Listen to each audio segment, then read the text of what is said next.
Setsima TV, l'actualité en temps réel dans la spontanéité et la rigueur. Setsima TV, xibaar yu wér te wóor. ka def ay révélation jëmale ko ci li nga xamante ne moo di chirurgie nekk ki nga xamante ni moom moo di Mbathio Ndiaye ñëw na ci li nga xamante ne moo di xale yi nga xam dañuy dem foofee ci diwaanu Turquie di def li nga xamante ni moo di ab chirurgie plastique di wàññi li nga xam ne moo di seen biir way laa ñuy yokk seen i tàkk nekk na li nga xamante ni dafa bëri ay danger moom moomee nga xamante ne moo di Mbathio nag évoqué na ci lu yaatu ba noppi itam di sensibiliser xale jigéen yi nga xam ne dañu ko bëgg a dem defi mu leen di xamal ni nekk na li nga xam ni risque la képp koo xam ni def nga ko rek lu nekk mën na ci am comme conséquence te itam mu ngi ñaaxaat di xam leen li ca nekk lépp mu mel ni loolee nga xamante ne moo di wàllum opéré yokku say ans wala saw tat dafa mel ni fii ci réewum Sénégal xale yi dañ koy tiitaroo te mu bëri lool ay danger nekk li nga xamante ne moo di kaddu ya Mbathio Ndiaye daal di yëkkati mel na ni xale yi ku ci demul defari ji sa yaram ba am forme bu rafet rek day mel ni bokkuloo looloo nekk li nga xamante ni moom la ñu baree bari di ñaawlu gannaaw ba Mbathio Ndiaye génnee def yooyu les révélations di xam le ni jot na ngir ñu daal di waxtaan ak suñuy xale sensibiliser leen xamal leen danger bi ci nekk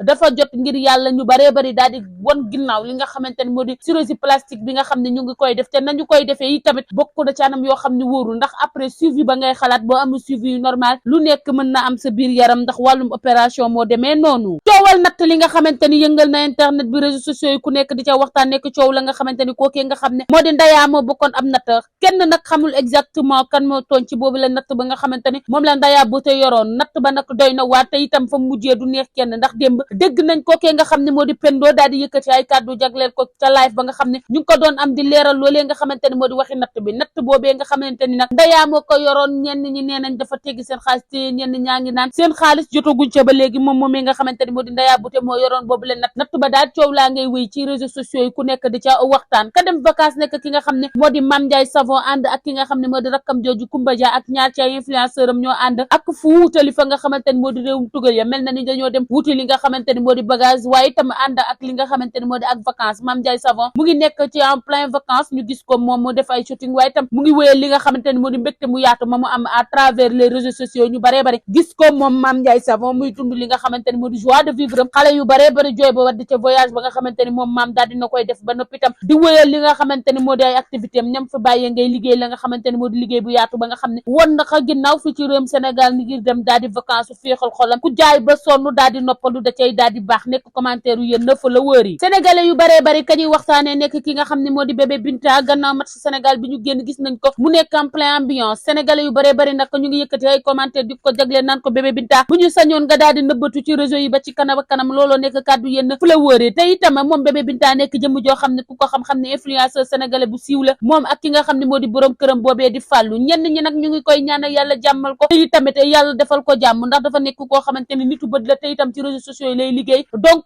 amul droit pour nëbbatu looloo nekk kàddu yéen fu la wëree waaye ñu baree bari ñu ngi koy commentéral naan ko bébé bu ñu sañoon nga daal di wàññi li nga xam ne moo di réseau yi ba ca kanam ak kanam mel na ni moom moomee nga xam ne moo di bébé Binta mu ngi wéyal ay activité am gannaaw moom ak borom këram googee nga xamante ne ay influenceur sénégalais bien aimé la moom bébé Binta nekk na jëmm ji nga xamante ni foo ko fekk moo ngi ambiance gannaaw match Sénégal bii ni ñu génn moom bébé Binta gis nañ ko ba muy commentaire ak ambiance ba mu àndaloon nekk li nga xamante ni followers yu bare bari dañuy ñaan moom bébé Binta mu daal di laqatu ba ca kanam ak kanam looloo nekk commentaire yu bare bari ñu bare bari dak di ca wax looloo nekkoon li gën a fës ci internet bi ñu leen di ñaan ngeen wéyee di abonné tey like fii ci Setsima TV ñu leen di indil information yi à temps bu leen fàtte benn yoon di laal loolee nga xamante ne moo di cloche bi toute notification di wàcc seen téléphone lépp loo xam ne information la fii ci réew ak bitim réew mu leen di dal foofee nga xamante ne moo di ca Setsima TV. Setsima TV, l'actualité en temps réel dans la spontanéité et la rigueur. Setsima TV, xibaar yu wér te wóor. Setsima TV, l'actualité en temps réel dans la spontanéité et la rigueur. Setsima TV, xibaar yu wér te wóor.